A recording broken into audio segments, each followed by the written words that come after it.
Very good evening, friends.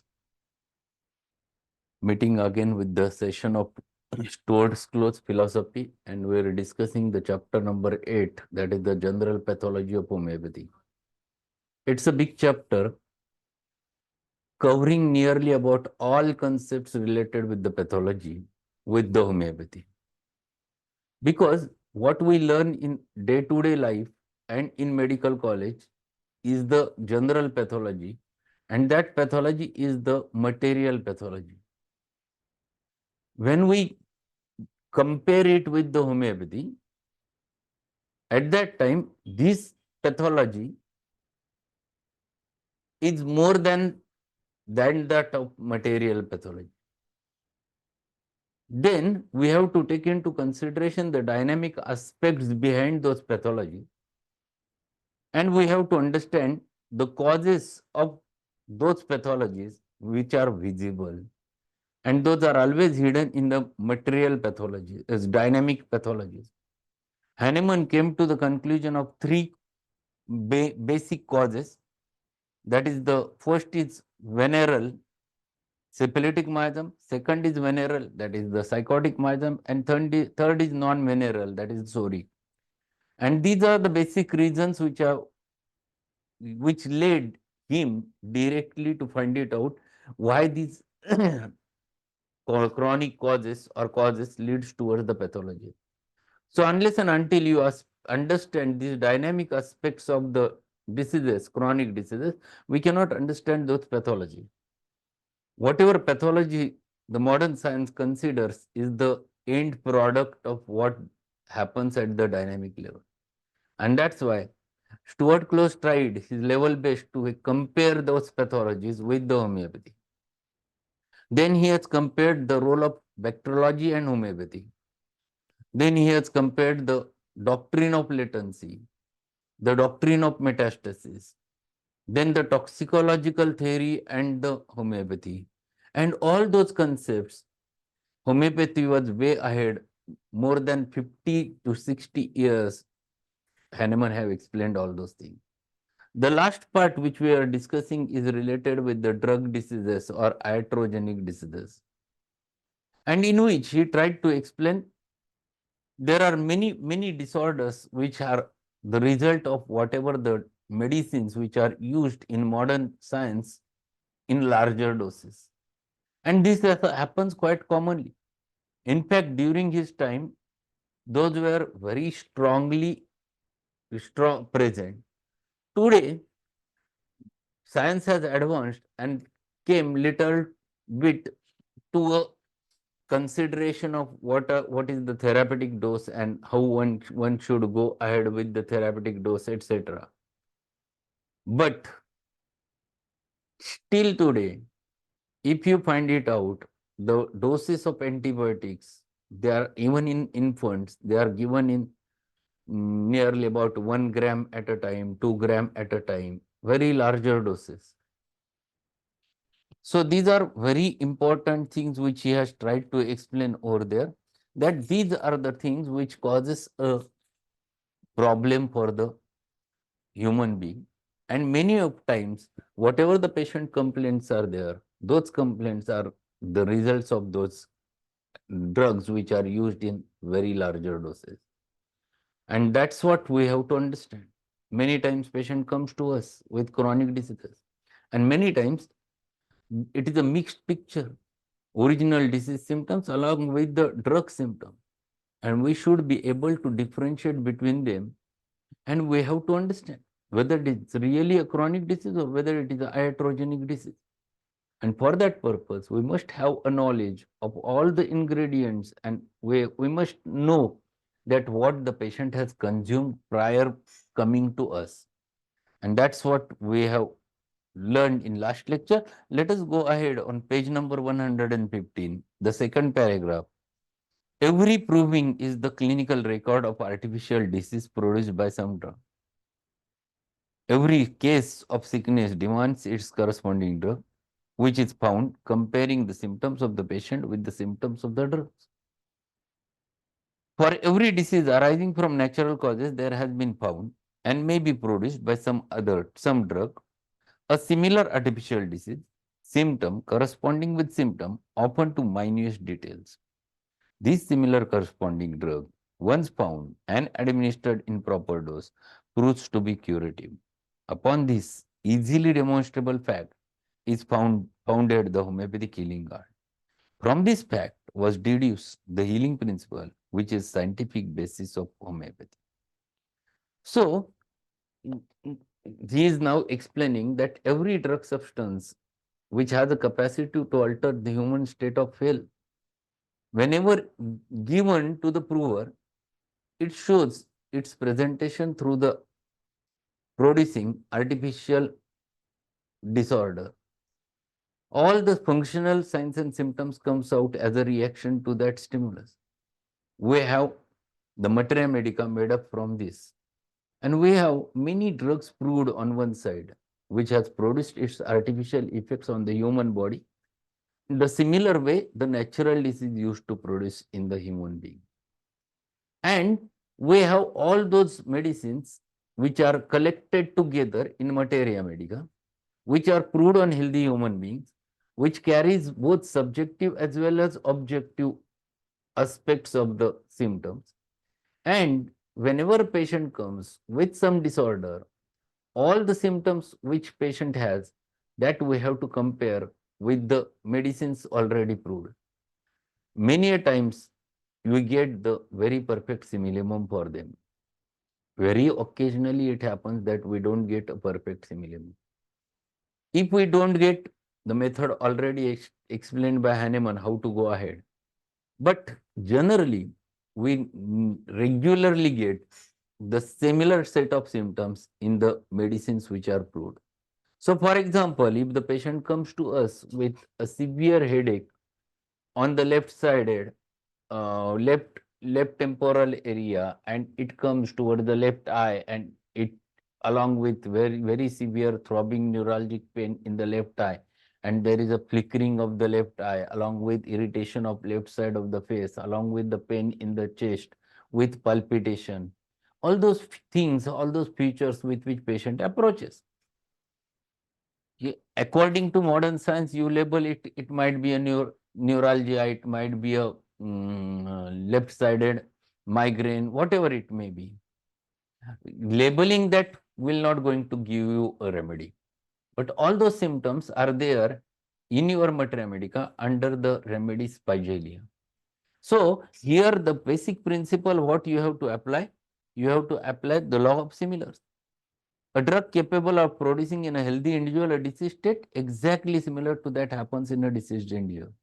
So on one side the natural disease is there, another side the artificial disease is there, and both are matching completely together. Then just apply that medicine. So in such case, if you give the spigelia to the patient, which patient recovers very fast because the nature's law of cure works. So what is nature's law of cure? A weaker dynamic affection is permanently extinguished in the living organism by a stronger one if latter is very similar to former in its manifestation, if while differing in kind. So kind is different, manifestations are different, kind is different, but manifestations are same. Then this artificial disease will remove the natural disease permanently. Simple technique. Only thing what we must know is on one side what is the totality of the symptoms of the patient and compare it from the already proved remedies. So this is what we have to go with which we have to go ahead. What he says further, acceptance of the idea that disease may be cured by drugs is quite general. But truth of the related idea that drugs also cause disease and each drug has its own specific disease, although partially recognized, is by no means clearly recognized as it should be. So every homeopathic medicine, whenever given in dynamic doses to the healthy human being, has a capacity to alter the human state of health. Means it has a capacity to produce a disease. It used to produce functional disease, not the pathological disease. First important thing is that it never produces any pathology. Means what? If you give thuja for the proving 30 potency, it will not produce the warts. It will going to produce headache. Patient will complain that doctor, I am having very severe headache, as if someone is drilling, nailing inside my head, and it's very severe. All those functional symptoms will be produced. There will be no symptom which is pathology, which is change in tissue. So every homeopathic remedy produces an artificial disease when given to the prover, and it produces it at only functional level. This is very, very important, one must know. There are many queries in human mind or in patient's mind also. Patient comes towards you for pathology and they ask whether after taking your medicine, whether my complaints, my pathology will increase. No, it will not going to increase your pathology. No medicine has a capacity to produce the pathology when given in dynamic doses. And that's why whatever it produces, it's functional disease. The alcoholic, the drug addict, and the dope fiend have long been regarded as victims of disease, by some regarded as a peculiar psychical disease, and by others in other ways. But only very recently has it drawn upon few of the regular profession that the mysterious, indefinite disease from which the addict suffers is in each case a definite specific drug disease caused by and representing action of particular drug to which he is addicted. That the opium addict suffers from opium disease, coke fed from the cocaine disease, etc. So every drug substance, if a person is consuming, for example, if one is addicted to cocaine, then you're going to find it out that cocaine has a very specific symptoms in its production. It will produce its own peculiarity. If a person is addicted to the opium, there will be a different group of symptoms. If the person has addicted to the what cannabis indica, he will have another group of symptoms. There are many drug remedies in our homeopathic remedy, many more. And all of them have a different variation, all of them have different presentation. In material form, they has a very specific action, but when given in dynamic form, the patient reacts in a very different manner, and we have a cocaine remedy as a different remedy. We have cannabis indica separately, we have cannabis sativa separately, we have coffee separately. All those are the drug diseases, or all those are the drug remedies, and which used to produce their own presentation. And those, if you compare with the patient's symptoms, we get a remedy. And that is what he wants to explain, that artificial diseases which are produced because of drugs can be used as a weapon when proved in the healthy human beings in a dynamic dosage. Homeopathy should have taught them this long ago. He seems to realize a very large part of the disease met with in ordinary practice is the result of what may be called involuntary poisoning. Symptoms are constantly appearing in our clinical records, which are the products of drugs, either self-administered or ignorantly prescribed by that class of physicians who are forever prescribing for the results of their own drugging without knowing it. There are many, even in homeopathic school, who do not realize this fact and who fail to see that problem before them, as is often one of antidoting the drug as curing the true natural disease. This has a very practical bearing on the case. For the first step in such cases is to seek out and stop the use of drugs and antidote them rather than to blindly proceed to give more drugs. So what he is saying? He is saying very important thing. Many times patients comes to us with lot of symptoms, out of which many symptoms are the result of already consumed medicines. If the patient is consuming any allopathic medicine since long time, the patient might have the symptoms of that drug substance. If the patient is long standing on the steroids and he has developed the diabetes, that diabetes is the result of corticosteroids used constantly. It is not a symptom which has a which is produced naturally. So what you have to do? You have to reduce that steroids, taper down that steroids and remove that, and you will find that diabetes has vanished. Then you will understand that this is not original disease, it is the artificial disease which is produced because of drugging. And this happens many times. Patient who is on long-standing analgesics might suffer from the compromisation of kidneys. There might be a swelling, generalized edema, many times you can get. You must know that this analgesic has a side effect over there and produces its own effects. If you remove them, immediately that will be settled. And this is very important for the physician to know. Nature unaided will often remove many of the symptoms in such cases if the dosing is stopped and little time is given. So he mentioned that you just stop that medicine, wait for some time. Nature itself has a capacity to remove their effects. The remainder, so if whatever is remaining after that, the remainder becomes the basis of homeopathic prescribing under accepted homeopathic principle, and the case as a whole affords this an opportunity of discerning physician to impart some wholesome instructions in rules of right living. So whatever is remaining after that, that only comes under the sphere of totality of the symptom, and then you have to match the remedy. So he is explaining the technique. He is explaining that just don't go on prescribing and giving the medicines every time. First understand which are original symptoms of the disease and which are the symptoms which are produced because of the drugging.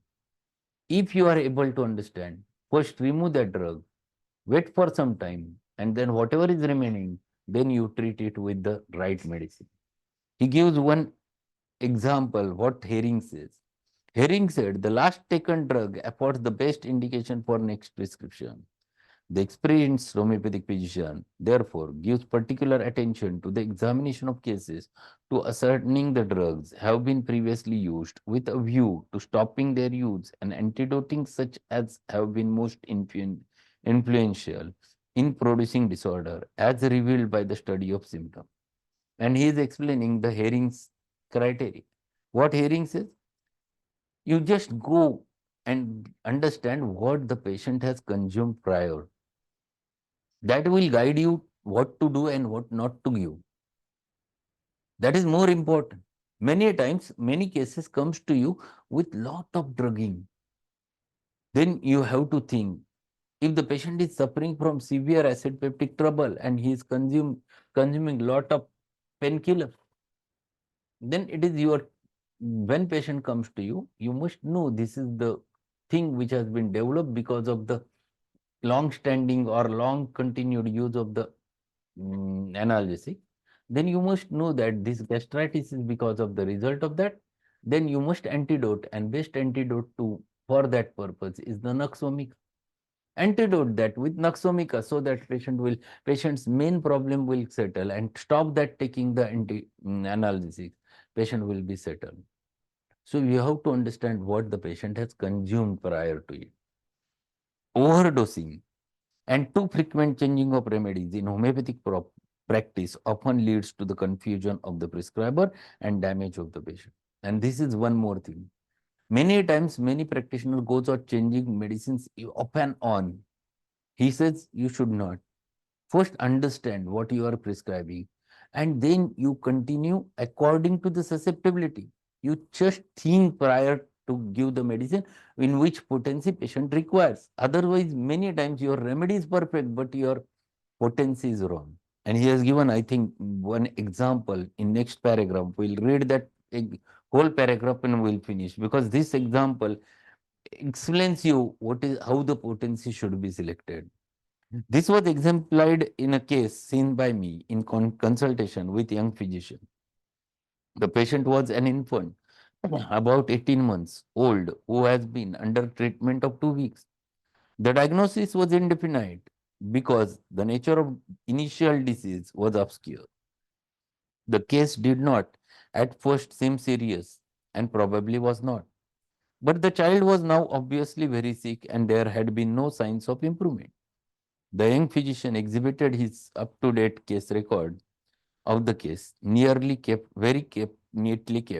He obtained the symptoms of the first examination quite fully and clearly taken with temperatures, pulse, respiration, carefully charted. The first prescription was belladonna 3x, which manifestly as to the remedy, if not to dose, corresponded closely to the symptoms as recorded and was a good prescription. But the record showed that on his visit the following day, finding his patient slightly worse, he had changed the prescription and given two more remedies, also in very low dilutions in alteration. From that time on, the prescription was changed almost daily, two remedies in alternation being given each time, and presently palliatives and adjuvants, cathartics, stimulants, etc. began to show the record. In the 2 weeks of treatment, some 20 remedies, different medicines had been given in strength ranging from mother tincture to 3x dilution. The result, of course, was inevitable. Given the sensitive organism of an infant acted upon by such a number of medicines but slightly removed by dilution from the crude state, each one being capable of exciting more or less toxic reaction, and one could surely foretell the result, confusion was confounded. Every drug given had produced some effect, if not effect, if not the effect desired. The resulting symptom picture was the well-known composite character, blurred and indefinite, with little or no character. Hardly one clear-cut, definite symptom could be found, much less that group of consistent and coordinated symptoms which is required in making an accurate homeopathic prescription. It was a clear case of getting lost in a very small patch of woods. If the doctor, after making his first prescription to belladonna 3x, had known how to rightly interpret and fact that the patient seemed somewhat worse the next day instead of better, as he had expected, if he had then discontinued remedy without giving anything else except placebo and awaited the curative reaction, he would have found his patient much improved on the following day. Without knowing it, he was witnessing that slight aggravation of the symptoms, following exhibition of a well-selected remedy of which Hahnemann warns us. Better still would it have been if he had given belladonna in 30th or 200 potency in the first instance instead of 3x. There would then have been no aggravation. The patient would have been better on second day and would probably have gone on rapid recovery. Instead of this, however, the doctor misinterpreted the facts, thereby doing himself, his patient, and homeopathic injustice. Believing that he had made wrong prescription, he changed it. In this beginning confusion, he further departed from the sound principles by giving two medicines in alteration, thus multiplying the sources or errors or confusion. From this point on, like a man lost in the woods, he was simply walking circles around himself, hopelessly lost as far as his own efforts were concerned, until somebody came and guided him home. So he has given very good example of a case. And what example? This example has mentioned that how if you don't know the principles of organon properly, if you don't know how to utilize that remedy in proper dose, if you don't know selection of potency and repetition, then such types of confusion happen. If you know that this is homeopathic aggression, and if you would have understood that we should not give any remedy, that patient would have been better. But this has not happened because he doesn't have thorough knowledge about it. And that's what he has explained. The Close has given one simple example. If instead of 3x, if he had given belladonna 200 on day one, the patient might have cured second day because belladonna was the right remedy, only potency was wrong. And this is what he wants to explain over there. The unless and until our concepts regarding the organon are clear, it is not possible to get a perfect cure. And that's why learning a philosophy is very, very important in homeopathic practice. I think we'll stop over here. Tomorrow we'll continue with the next part. Within 2 days, we're going to finish this big chapter from Stuart Close, and then we'll start with new chapter. So that's all for today. We'll meet again tomorrow. Today evening session will not be there because there will be some function. There are functions around us. There might be a DJ and all those things. It is not possible to conduct. So we'll meet tomorrow directly with the Materia Medica session. So thank you being there, and we'll meet again.